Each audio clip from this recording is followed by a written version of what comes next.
नियतम कुरु कर्म। बहुत बढ़िया। बेसिकली अपना जो नियत कर्म है वो करो। बहुत अच्छा अगर आपने पूछा, डिफाइन, हाँ उसी पे अर्थ, बहुत अच्छा अगर आपने पूछा, क्योंकि ये जो नियत कर्म है इसको लेकर के बड़ी धारणाएं हैं। नियत कर्म माने क्या? जो शास्त्रों से चिपके हुए लोग थे उन्होंने नियत कर्म का अर्थ करके कह दिया कि जो भी शास्त्र विहित कर्म है वही नियत कर्म है। जो नियतिवादी थे उन्होंने कह दिया जीवन जैसा चल रहा है उसमें जो कर्म सामने आ जाए वही नियत कर्म है। अब कृष्ण ने सूत्र तो बड़ा अद्भुत दिया है कि अर्जुन अपना नियत कर्म कर और कोई कर्म मत कर। पर अर्जुन फंस गया है। हम सब अर्जुन ही है ना भाई, पहले सत्र में हुए थे, अभी तक हैं कि नहीं है? या कुछ लोग वापस चले गए कि नहीं अर्जुन ठीक नहीं लग रहा? अभी तक अर्जुन हैं, सब हैं। तो अर्जुन फंस गया है, कह रहे हैं आपने तो बोल दिया कि नियत कर्म करो, पर नियत कर्म बताइए भी तो, मैं क्या जानूं मेरा नियत कर्म क्या है? कैसे पता चले नियत कर्म क्या है? वो ऐसे पता चलेगा कि नियत क्या है हम सबकी। नियत नहीं, नियति, नियति क्या है हम सबकी?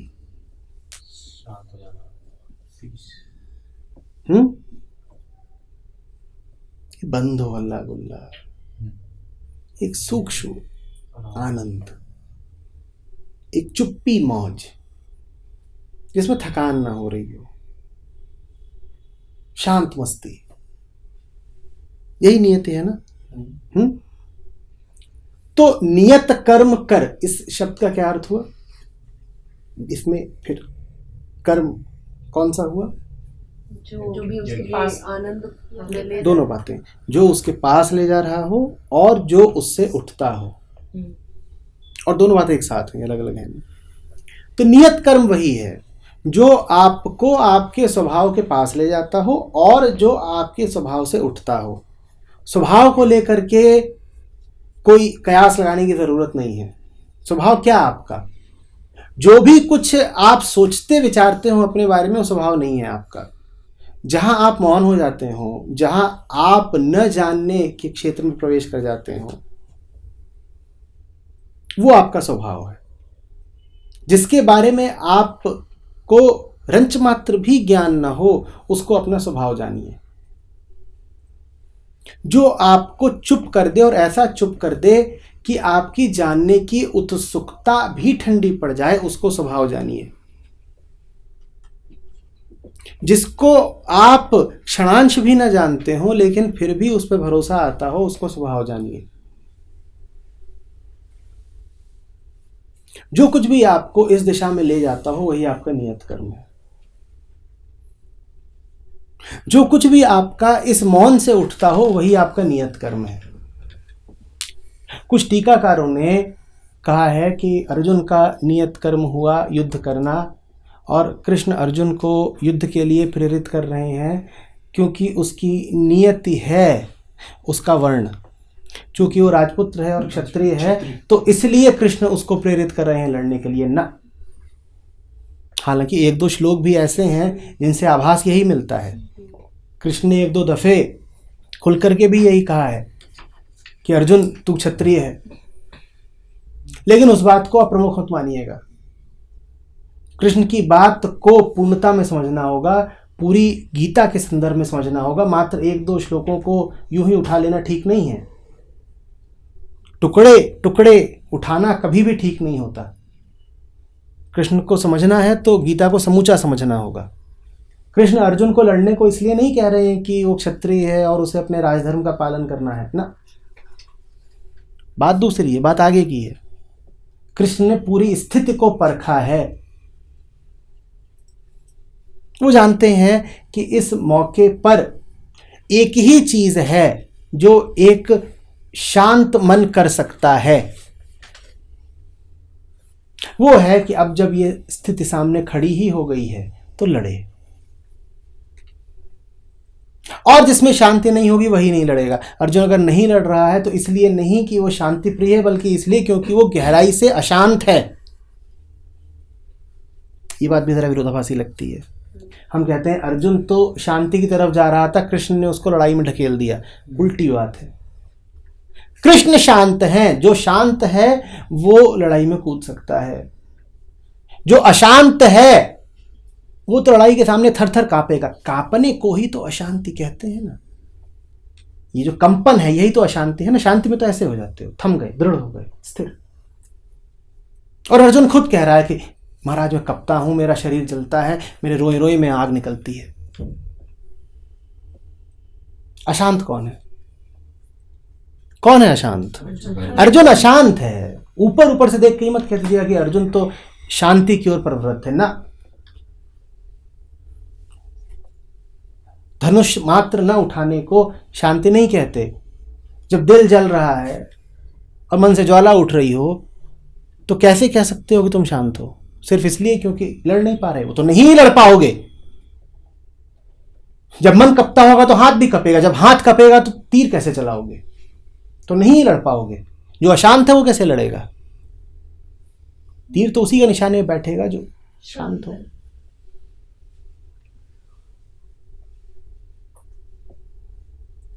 बता रही समझ में?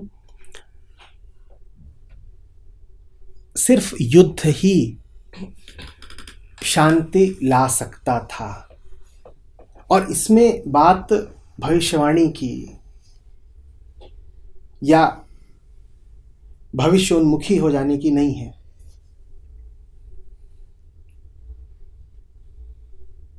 शांत रह करके कोशिश कर ली गई कि युद्ध ना हो। शांत रह करके वो सब कुछ सह लिया गया जो हमारे ऊपर थोपा गया। अब शांत रह करके युद्ध भी कर लेंगे। शांत रह करके वन जा सकते थे, शांत रह करके राज्य गंवा सकते थे, शांत रह करके चीरहरण देख सकते थे, शांत रह करके लाक्षागृह से गुजर सकते थे, शांत रह करके द्यूत क्रीड़ा में धोखे खा सकते थे।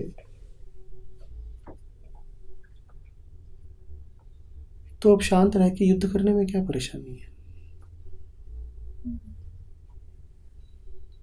जब धोखे खा रहे थे और जंगल जा रहे थे तब क्यों ना कहा किसी ने कि ये अशांति के काम है? तब तो मान लिया कि ये तो बड़ी शांति का ही काम है। वो शांति का काम था तो ये शांति का काम क्यों नहीं है? तथ्य तो ये है कि जब ये सब कुछ बर्दाश्त कर रहे थे तब नहीं थे शांत। वो शांति सतही थी। अब जो होगा उसमें शांति होगी, दिखेगा उल्टा।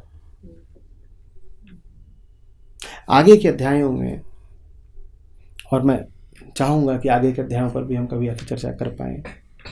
कृष्ण कहते हैं अर्जुन से कि अर्जुन, ये संसार एक ऐसा पेड़ है जिसका सिर जमीन की ओर और जड़ें आकाश में हैं। उल्टा है। ये उसका अच्छा उदाहरण है।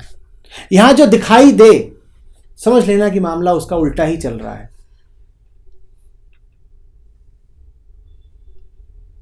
जब दिखाई दे कि कोई युद्ध कर रहा है और बहुत डूब के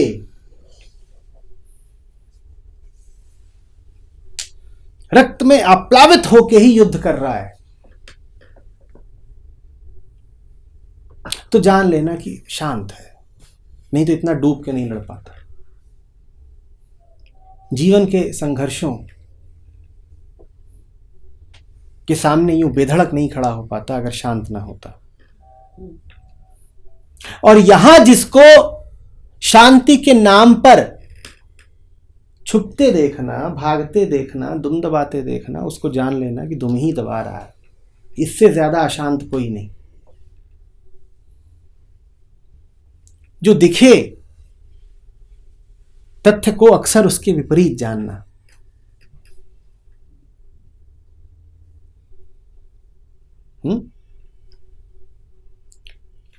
नियति है आपकी सुलझ जाना। जो कुछ भी आपको सुलझाव में की तरफ ले जा रहा हो, उसको लेकर के कृष्ण कहते हैं कि नियतम कुरु कर्म, नियतम कुरु कर्म,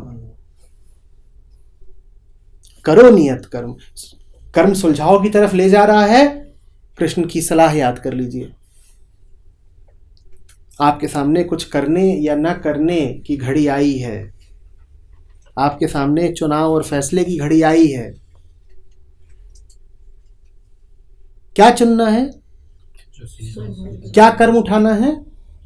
जो सुलझाव की ओर ले जा रहा हो, जो और उलझाता हो, जो जीवन को और पेचीदा बनाता हो, वो नियति नहीं हो सकती आपकी। आपके सामने चुनाव है कुछ ऐसा करने की, जो कुछ ऐसा करने का जो आपको और हल्का करता हो, जो कुछ इकट्ठा कर रखा है, जिसमें बंध गए हैं, फंस गए हैं, उससे मुक्त करता हो। और दूसरा विकल्प हो कुछ ऐसा कर डालने का जो दो चार गांठें और बांध देता हो, सर पे थोड़ा बोझा और बढ़ा देता हो। तो कृष्ण ने क्या आपको सलाह दी है अर्जुन? क्या सलाह दी है अर्जुन? उन्होंने कहा है अपनी नियति का पालन करो। नियति क्या है? हल्का हो जाना। और जीवन में जब भी आपके सामने फैसले की घड़ी आए, विकल्प के मौके आए, बस इसी सलाह को कसौटी बना लीजिएगा। सारे विकल्पों को इसी कसौटी पे कस लीजिएगा। जो हल्का करता उधर को चल दीजिएगा। कृष्ण ने यही कहा है आपसे अर्जुन। क्या कहा है कृष्ण ने? जिधर को हल्के हो रहे हो अर्जुन, उधर को चल देना। जिधर निर्भयता है अर्जुन, उधर को चल देना। जिधर सुलझाव है अर्जुन, उधर को चल देना। एक तरफ मोह खड़ा हो, एक दूसरी तरफ धर्म खड़ा हो और सत्य खड़ा हो, तो अर्जुन क्या कहा है कृष्ण ने तुमसे? जिधर सत्य उधर को चल देना, जिधर मोह है उधर को मुंह न करना। नियत कर्म करो, नियतम कर्म करो। नियत कर्म करो, उलझने की कोई बात ही नहीं। जो कुछ भी संस्कारों से आ रहा हो, अतीत से आ रहा हो, आदतों से आ रहा हो, सुनी सुनाई सीखी सिखाई चीजों से आ रहा हो, और उसके समक्ष वो खड़ा हो जो नया हो, जिसका कुछ पता ना हो कहां से आ रहा है, जो अचानक ही जीवन में आविर्भूत हो गया हो, तो फिर अर्जुन क्या सलाह दी है तुम्हें कृष्ण ने?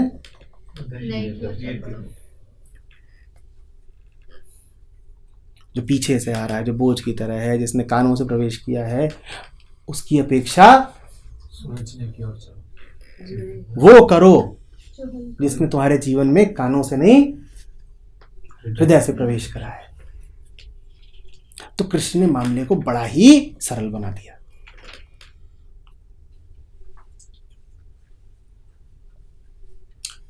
बात ठीक? कुंजी दे दी हमारे हाथ, मास्टर की, जिससे सारे ताले खुल जाते हैं।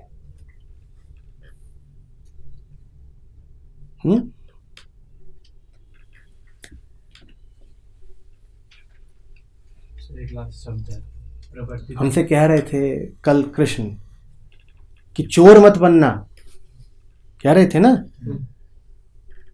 कि जो यज्ञ में देवताओं को अर्पण किए बिना खाता है वो तो चोर है। और आज कुंजी की बात हो रही है, तो हमें चोर की एक बड़ी नई मस्त परिभाषा मिली है। वास्तव में चोर वो है जो मास्टर की से भी ताले न खोल पाए। मास्टर की क्या है?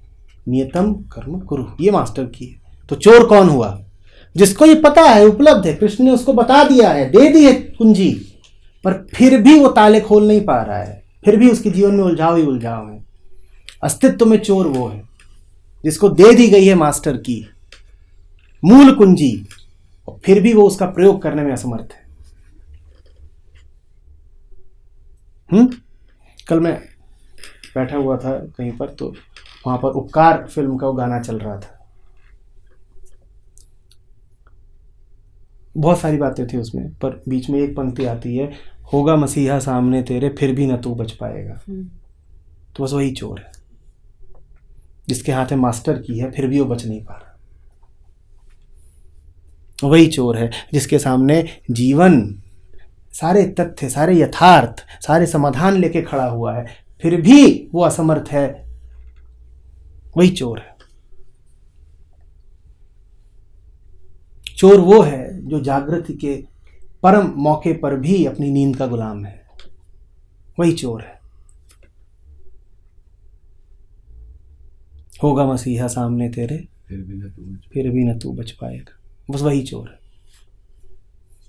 अर्जुन भी करीब करीब वही हुआ जा रहा था। मसीहा सामने ही खड़ा है उसके, और वो क्या कर रहा है?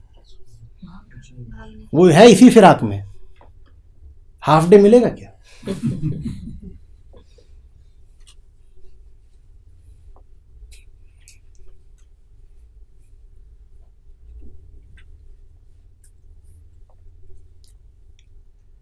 वाह